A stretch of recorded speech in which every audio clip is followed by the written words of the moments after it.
কোম্পানিতে অবিবাহিত আর কোনো কর্মী রাখা হবে না।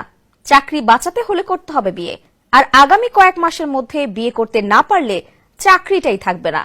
চাকরি টিকিয়ে রাখতে এমনই অদ্ভুত এক শর্ত বেঁধে দিয়েছে একটি কোম্পানি। তারা বলছে অবিবাহিত কিংবা ডিভোর্সি কারোরই ঠাঁই হবে না তাদের প্রতিষ্ঠানে।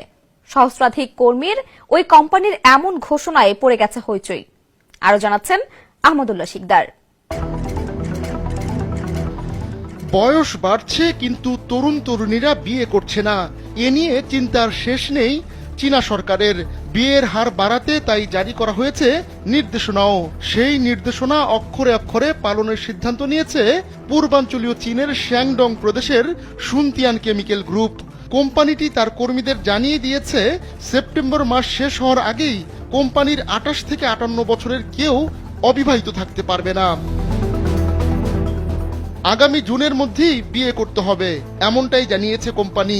তারা বলছে জুনের মধ্যে বিয়ে করতে না পারলেও অবশ্যই সেপ্টেম্বরের মধ্যে বিয়ে সারতে হবে। আর কেউ যদি সেপ্টেম্বর মাসের পরেও অবিবাহিত থাকে তাহলে তাকে চাকরিচ্যুত করা হবে।